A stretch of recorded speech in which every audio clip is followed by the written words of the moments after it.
Hello everyone and welcome back to the weekly Armchair Kickoff podcast. Today we are joined by football finance expert Kieran Maguire from the Price of Football podcast. And also today I'm joined by podcast regular Steve McGrath. Kieran, how's it going today? It's a crazy busy day as always. The Messi story has meant I've had quite a few journalists phoning me up, and we put out a podcast this morning as well. So yeah, ticking over. And Steve, how are you today? How's it going? You had a very busy day yourself. Good, man, good. Yeah, busy day catching up with the All or Nothing documentary series that was released today. As a Spurs fan, I had quite an interest in it. Yeah, I myself watched 3 episodes today, and I was hooked on it, when I watched it as well. Like Jose Mourinho is just box office, he's such a character. Kieran, just to kind of looking at your and Price of Football podcast, you do kind of a very heavy analysis on football and in terms of the financial side of the game, and it's very interesting. Talk to us about your podcast and kind of what it's about.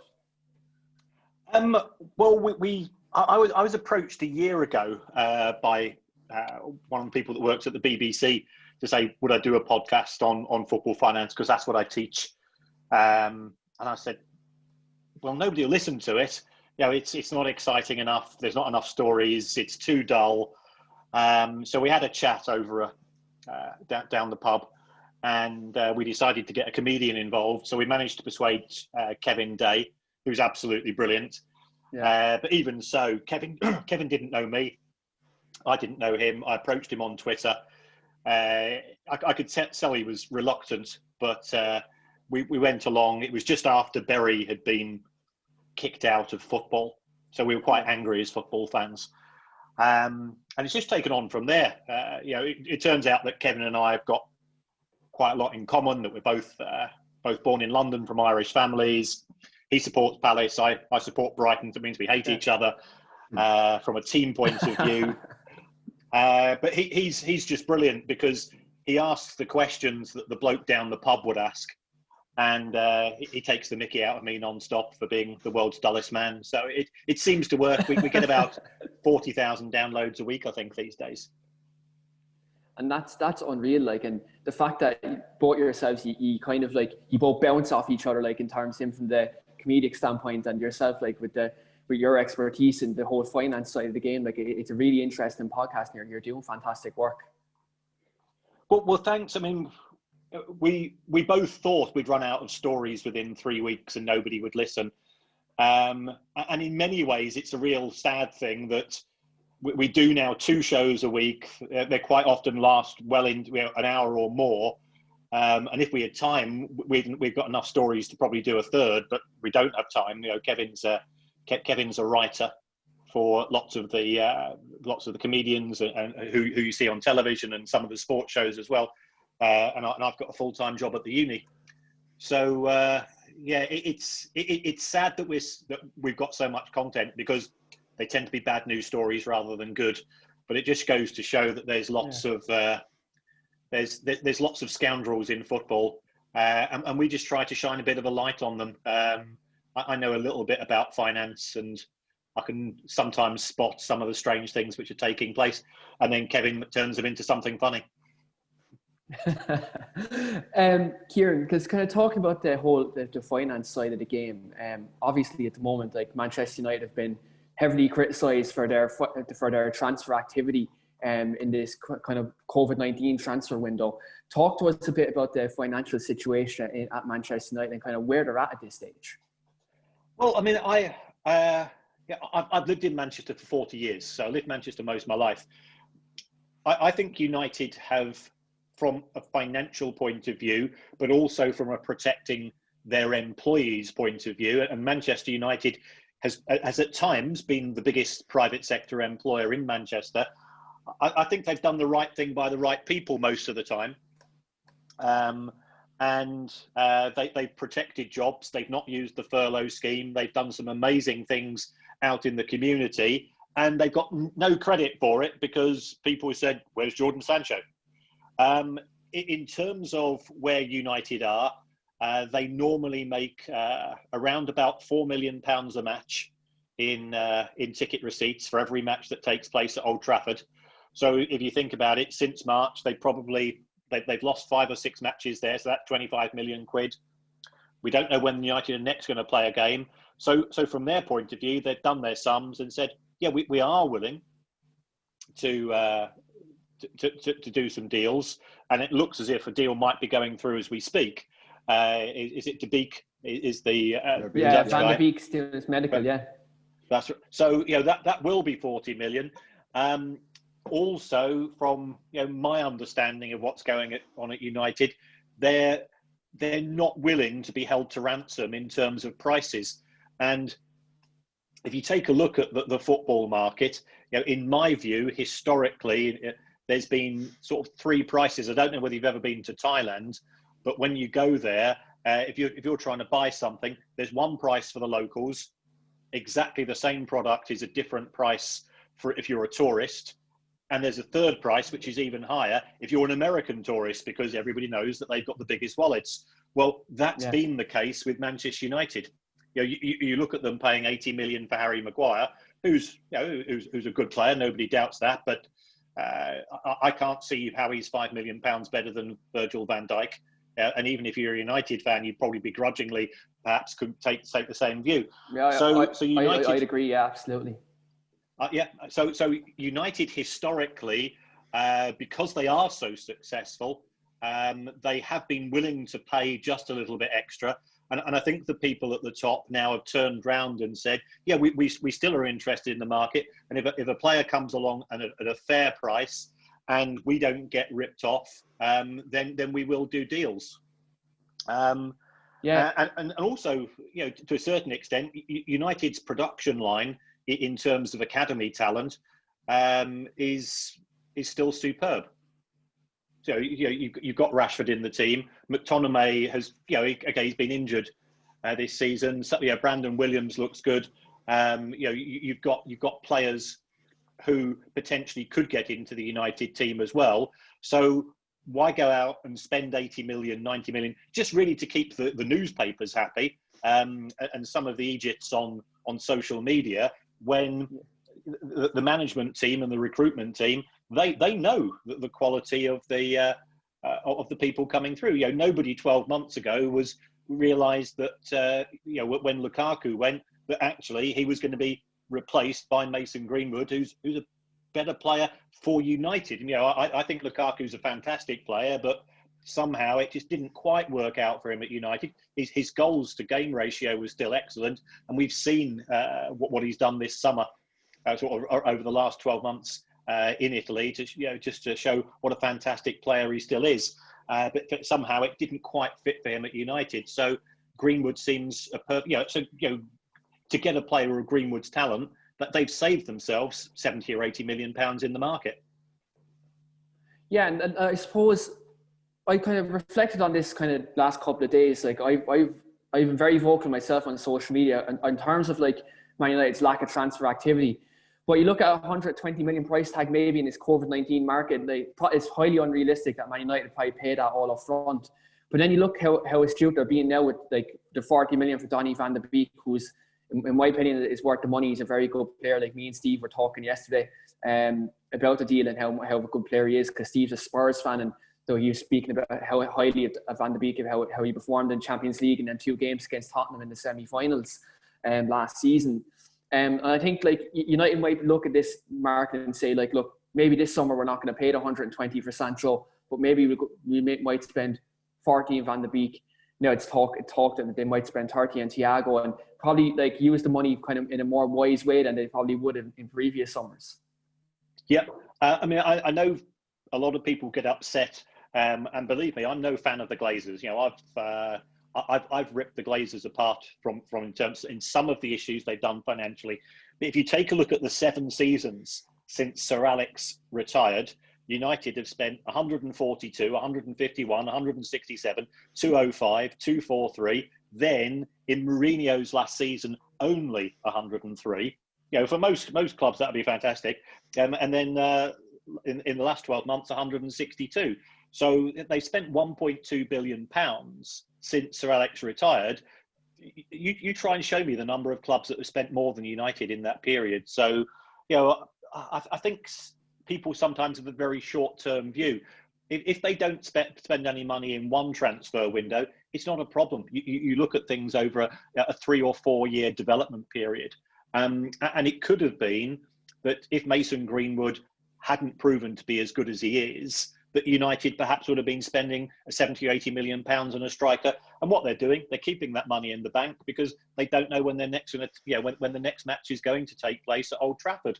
And from my point of view, and I'm not a United fan, by the way, I'm about as far away from a United fan as could be. I think they're doing the right thing because they're trying to protect jobs in Manchester.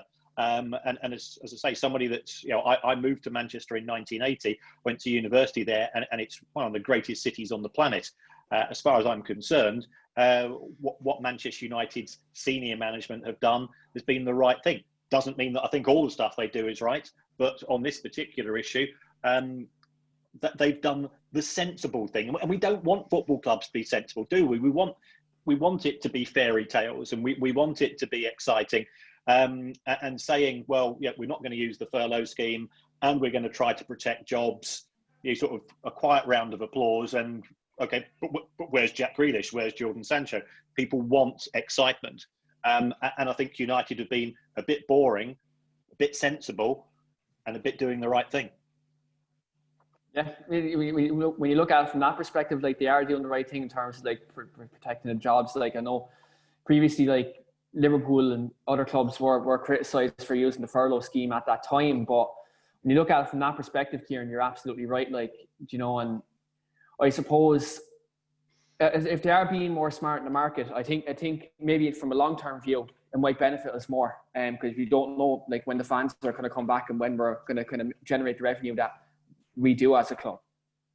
That's right. And when they spent all that money on Varane and Di Maria and Sanchez, what return did United get from that? So just spending money is fine. Spending money smartly, as you're saying, makes far more sense, because that means you can keep your powder dry from when a really good deal comes along, and you've not already spent all that money on something else. I think United they were quite fortunate with Sanchez to a certain extent, but they managed to at least unload Mkhitaryan, who was another disaster, in order to replace one disaster with another. Yeah, so it's interesting you said there about the likes of getting lucky and output of that, because like from my perspective as a Tottenham fan, like if you look at the transfers we've had over the years, like striker wise in particular, like you look back at like, okay, obviously Jermaine Defoe over and back for the years, then you had Berbatov, Keane, but after that, like if you look back like on the money, we've always gone for the apparent next big thing. You look back, we had like even back to the days of like Helder Postiga, it was Portuguese superstar apparently in the making, completely flopped. Sergei Rebrov flopped. Coming up along the years, then like look, Soldado was third highest goal scorer in La Liga behind Ronaldo and behind Messi, flopped. Then Vincent Janssen, highest scorer in Eredivisie, like 30 something goals the season before we signed him, flopped. So I think just when you spoke there about the smart money, I think if you look at our business so far this summer under Jose, I think that's where he's going. He's going Premier League proven, because he doesn't have the time, I feel, to take a chance on a player from, let's say, the French league or from the Dutch league or something like that, in the ilk of Van de Beek, for example, as good as he most likely will be. But that's what you look at the smart moves we've made in terms of Højbjerg and Matt Doherty, Joe Hart on a free, all three Premier League proven, very, very strong mentalities amongst them, but very smart moves. I think Joe Hart is rumoured to be on 27.5 grand a week. That's a no-brainer.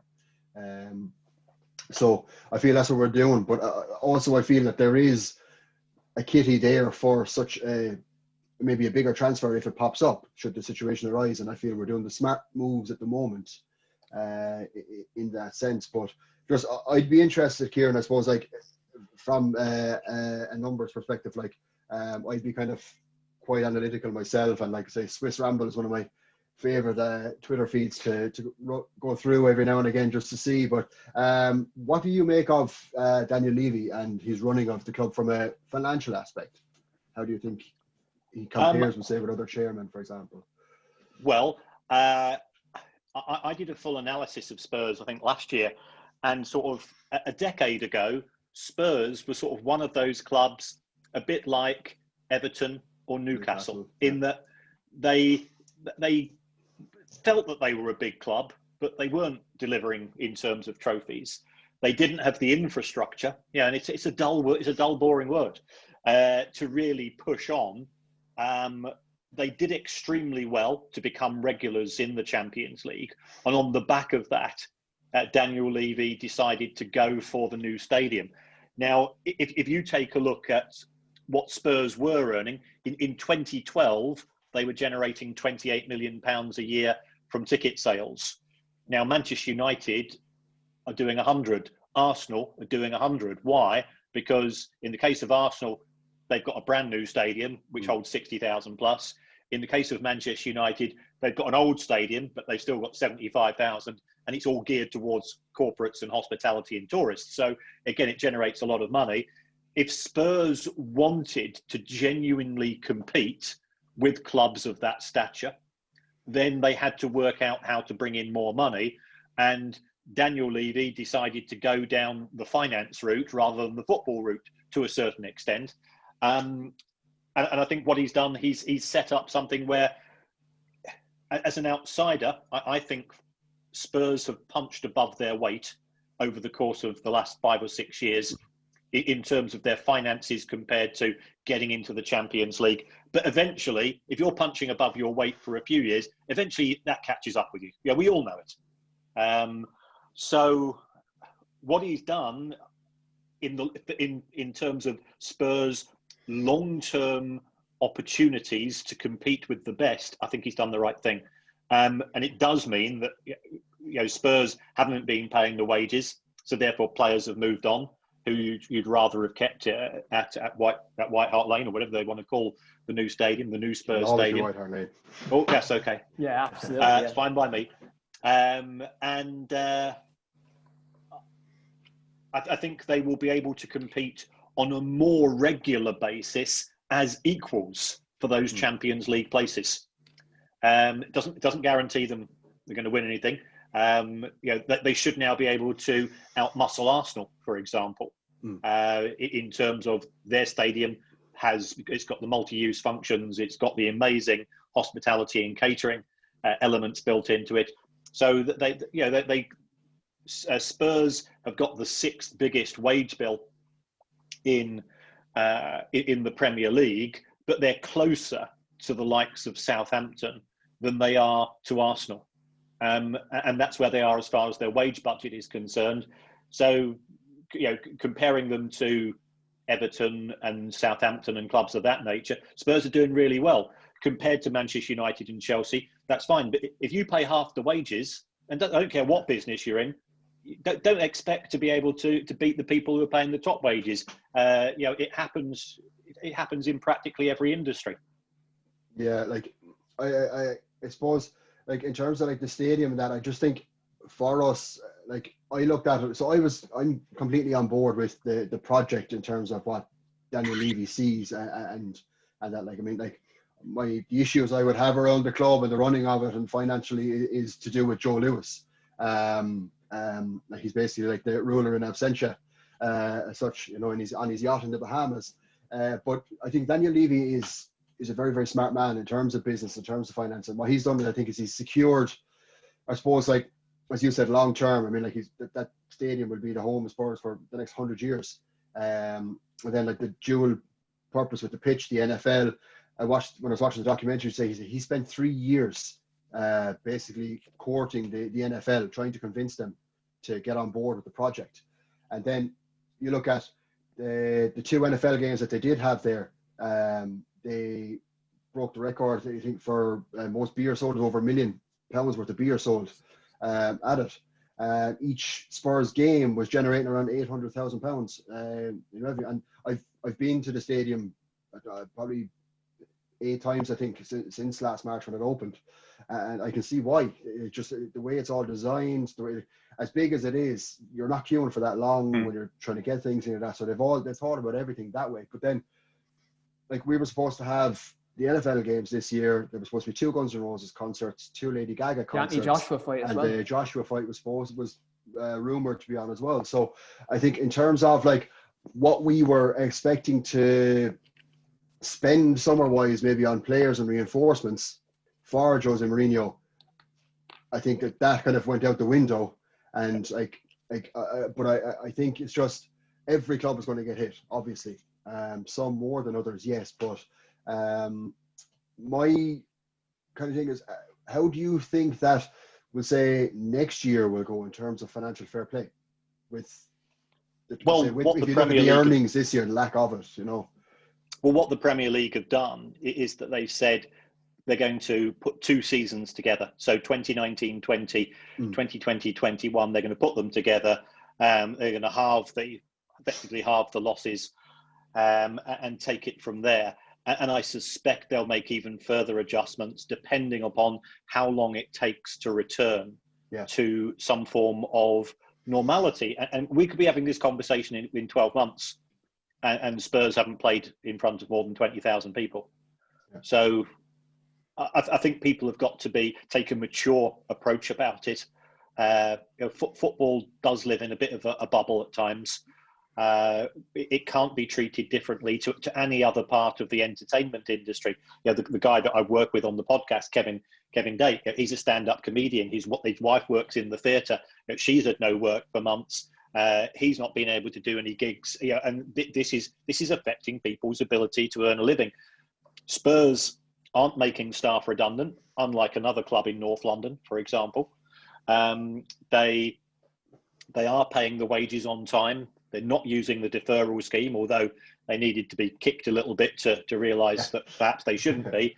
And it's from a financial point of view, it's a real shame that they've not been able to show sort of the fruits of the decisions which have been made at the board level, because I think the numbers would have been amazing with a full season. But we'll take it from there. When we do return to normality, Spurs should be earning £100 million a year from ticket sales, and that goes into the player budget, and that allows the manager to recruit and train and develop the players, which will make Spurs more competitive on an even footing with the other clubs. Yeah, I think we're well placed. I think in terms of, because the stadium itself is so big and like even the foyer and things like that is so expansive. I think like if we were to return to football with whatever restrictions are in place, amongst capacity or how seating arrangements are, I think we'll be a lot better off than many other teams. I think we'll probably be able to have a much higher amount of fans in the stadium versus other teams. But and I know like we did take, I think was it 200 million, I think the Tottenham Hotspur Stadium PLC took a loan a couple of months back. But so like my understanding of that was a little kind of confused in terms of it's a separate corporation or entity altogether, isn't it? Yeah, but practically every club these days has separate companies operating the stadium and the football club, and then they'll have a holding company which is in control of everything.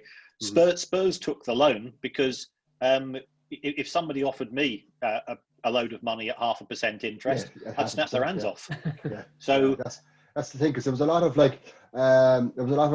banter and things, like on social media and that, saying like, oh, like Spurs are in wicked trouble, like they've had to borrow 200 million, and like even myself trying to convince people to say like they haven't had to.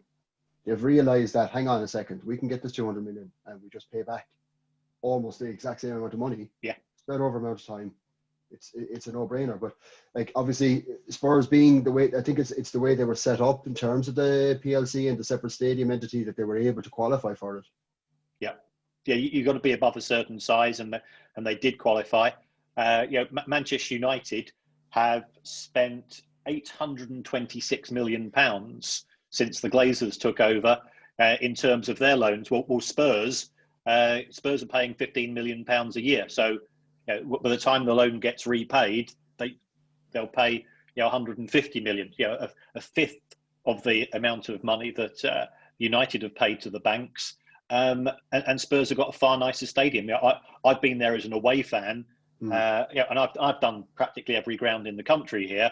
Spurs is the first one where I've walked in and my jaw has dropped to the floor. It is staggering. Yeah. I was at the very, very first game there.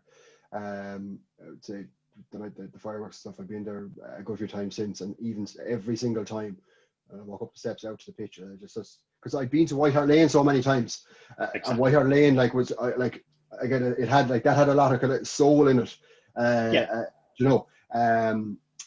but when that was rocking, it was 34,000 capacity, it was incredible. But just to walk out, every time I'm there at the new stadium, it's like, this is ours.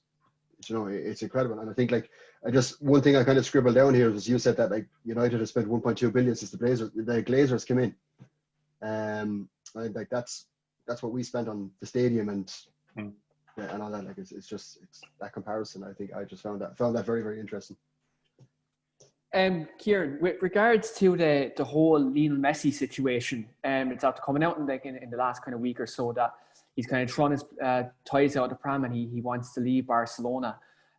Financially, what do you make of the whole situation? Because there seems to be a dispute whether he wants to leave for free, and there's talks like a 700 million kind of a release clause for him. What is your take on the whole situation? Well, without seeing the contract and also without being able to read Spanish, I'm at a slight disadvantage. But my understanding is that there's a 700 million euro release clause in his contract. There was a break in that 700 million release clause whereby he was entitled to leave for nothing at the end of the 2019-20 season. Now, according to the contract, the 2019-20 season finished on the 10th of June. Now, as we all know, we then moved into COVID. He didn't want to put in a transfer request whilst Barcelona were still in La Liga, whilst they were still in the Champions League, because he thought it would be a distraction. And Messi's been pretty cool, to my opinion. He was the one that sort of was more than willing to accept wage cuts on behalf of all the players, because again, it protected jobs at Barcelona, and that's something which fans sometimes forget. So for the club to then turn around and say, well, we're going to still try and get a fee of this magnitude for you, does seem quite petty. Then I think we need to look at practicalities. Barcelona do not need an unhappy Lionel Messi at the club, costing them the thick end of €2 million a week in wages. So what possible benefit is to them? So I think they will be flexible in terms of price. They'll look to Cristiano Ronaldo, who 2 years ago, at the age of 33, well, Messi is now 33, he signed a 4-year deal for Juve. The price there was, 112 million euro. I think if Barcelona got something of a similar price for Messi, then they'd be willing to accept that. They could save face if they came up with a deal with, say, a club such as City, which involved a player swap. That would, they might be able to say that some of the players coming to them are worth a wee bit more than perhaps they are, and therefore the Messi part of the deal becomes inflated, and that's all good for the politics side of things. And Barcelona is a very political football club. So can a deal be done at 700 million euro? No, it can't. If Barcelona are sensible, then yes, it can.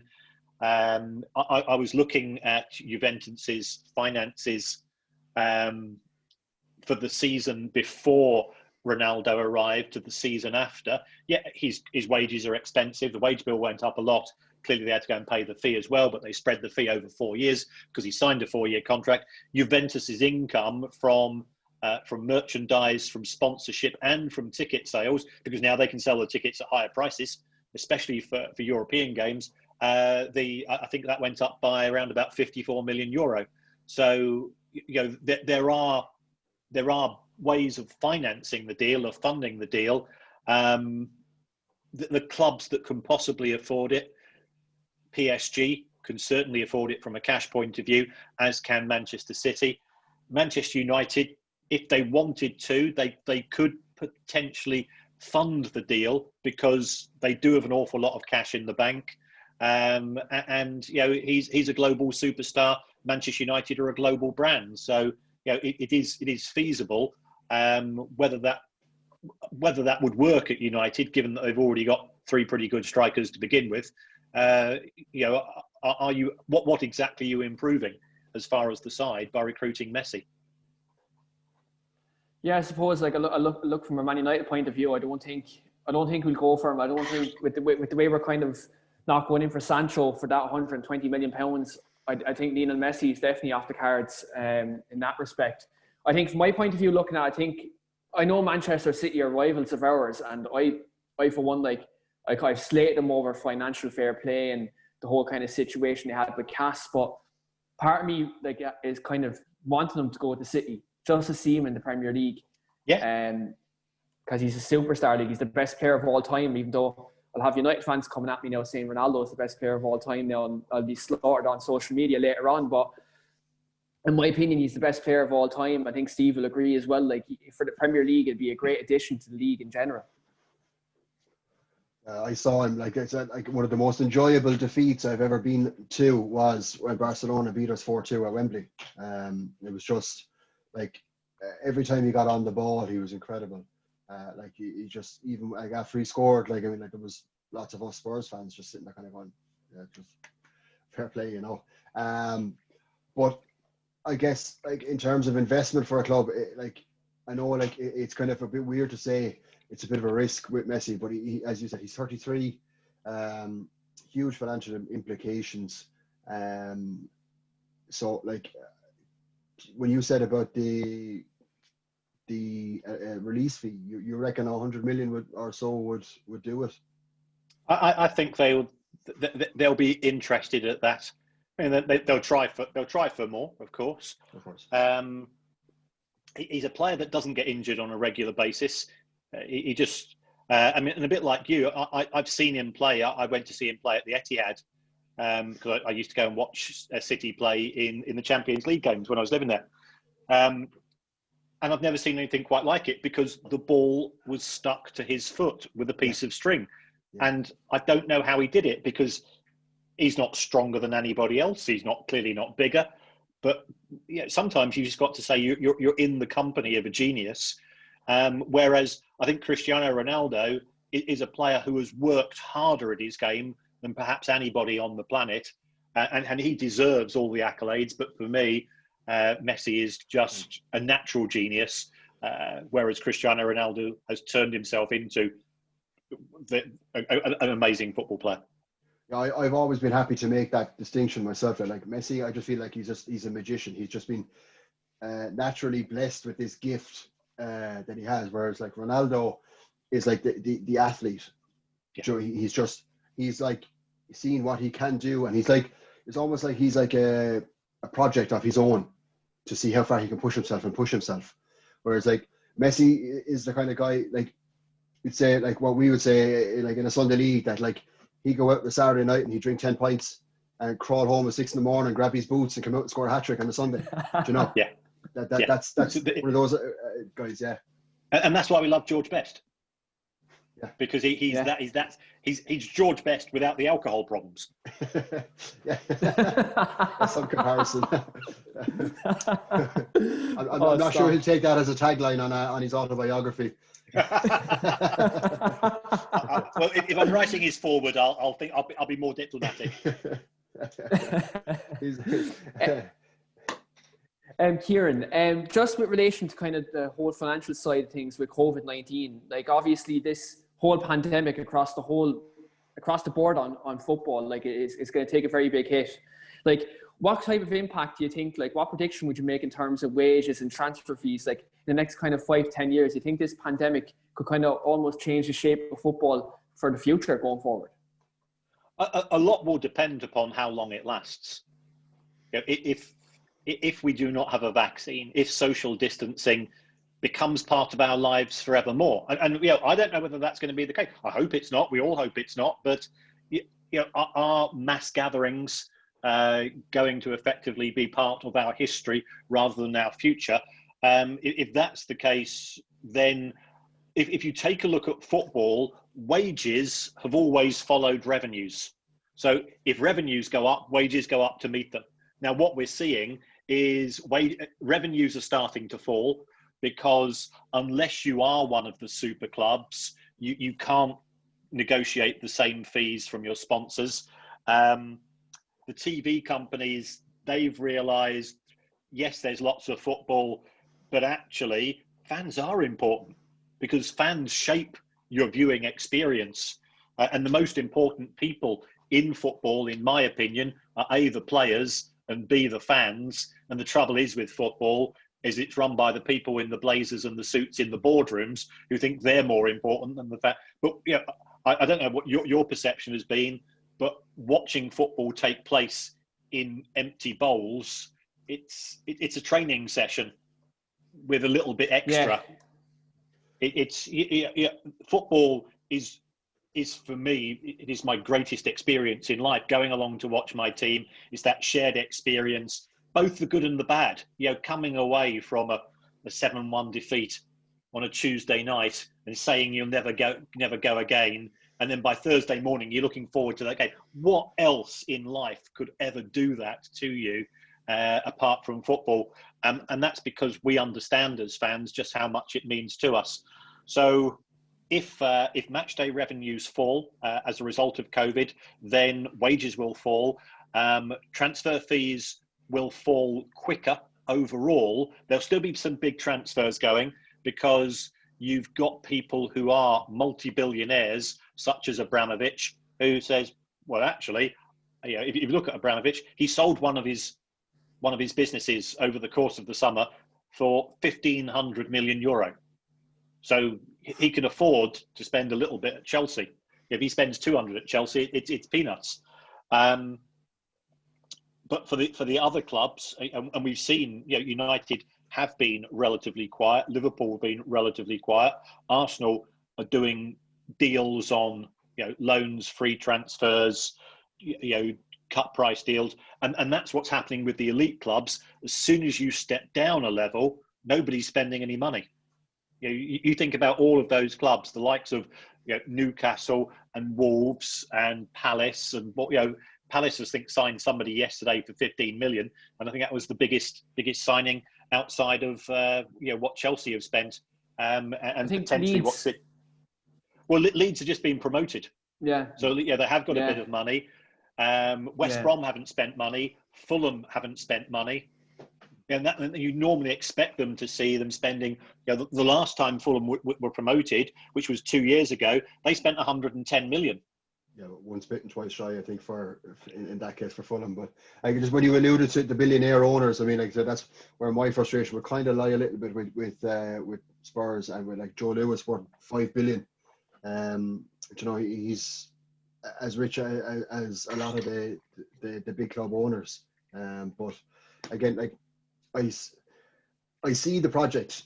I see the vision that they had for Spurs to try and kind of get to those heights with a more kind of a natural progression towards it by building, first of all, it was the training ground.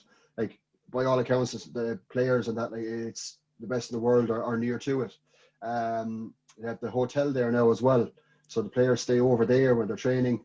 They've got the same mattress in their room in the hotel is the same one as they have at home, so that when they stay in the hotel, it's the same feeling, so they don't lose a minute's sleep or whatever trying to get comfortable in the mattress. Then we went along, and then obviously over the course of the 10-12 years, we're doing acquiring the land around the stadium itself and invested that way. And I think I see what they're doing. Rather than splurging lots of money, we didn't have the luxury of, like Chelsea have, even as small as Stamford Bridge is. They've got Abramovich willing to back the club and spend the money that way. So I think Spurs in 10 years' time, I think, will be a lot different than Spurs now. In the same way Spurs 10 years ago were a lot. We got into the Champions League, say 2009, and that was incredible, an unbelievable achievement. And then got to the quarter final on our first outing. Then we kind of faded off a little bit, and now we're starting to get back up again. We absolutely overachieved under Pochettino. Even in the All or Nothing documentary today, Daniel Levy himself says in it that he got lucky. And he did. I think there was a 5-year plan there, I feel, to get us as Champions League regulars. And then at the end of the 5 years, we'd assess it. And all of a sudden, it just clicked. And we were 3 years ahead of plan. And then we bought nobody, and everyone went, my God, Spurs got to the Champions League final without buying anybody. That's incredible.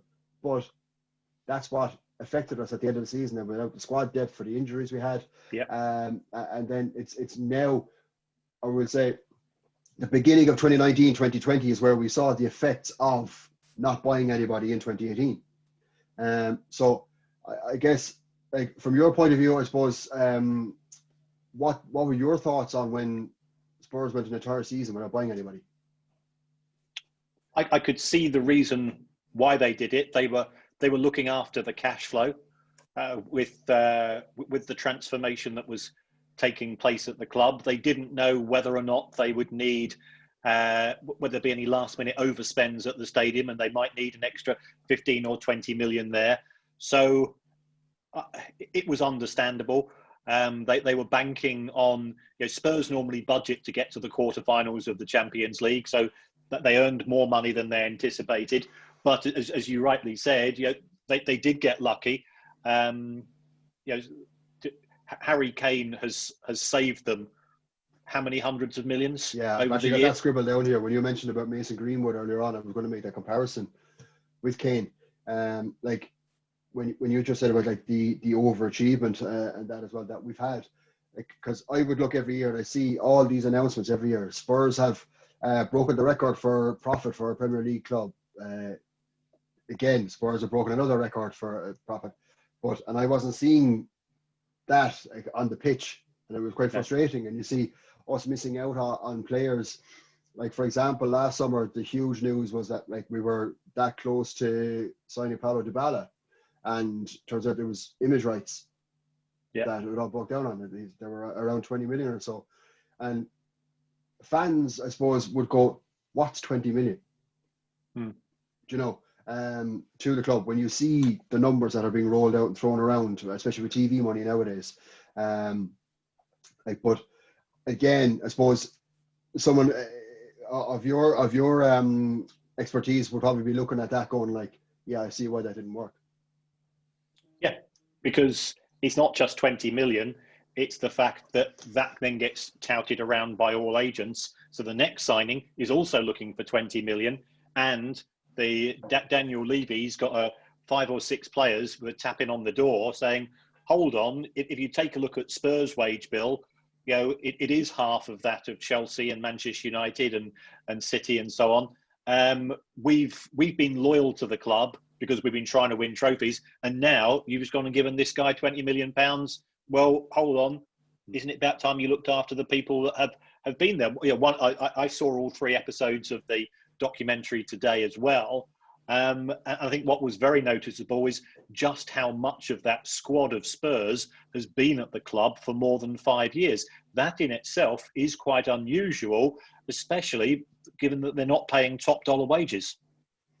Yeah, Keane is sick of me probably saying this now just about United over the years with Alex Ferguson. I always say that he knew when to get rid of players.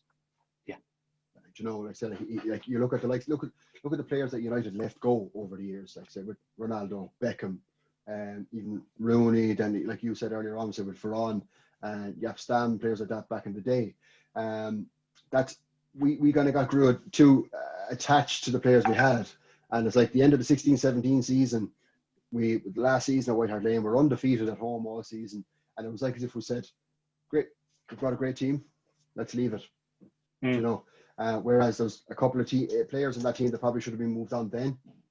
You look at the Eriksen saga that went on, like that shouldn't have been allowed to happen. We should have last season should have gotten rid of him for a higher amount of money when his market value was a little higher. But having obviously now that I know that you have watched the series, what did you make of Daniel Levy in it? How he kind of portrayed himself? I think he was very well coached for what he said. My feeling is that like, and the feeling amongst an awful lot of Spurs fans on Twitter today was that he should get some sort of BAFTA or something. Just one final one there for you, Kieran, just with relation to the Man United situation. Like Ed Woodward has been kind of put under he's been under a lot of scrutiny, and in terms of his negotiations for his transfers, and people kind of foresee Ed Woodward is good at the commercial side of things, but in terms of kind of football direction, in terms of football knowledge, he's people kind of, I suppose, kind of put him down in that way. Like, what's your perspective on the whole Ed Woodward situation? If you take a look at any big business, if you have change, you plan that change, and you don't change the two key people at a business simultaneously, and that's what United effectively did with David Gill and Sir Alex effectively leaving at the same time, and that meant that their successors perhaps didn't have the weight to run a club of the size of United. I think Ed Woodward has developed into the role.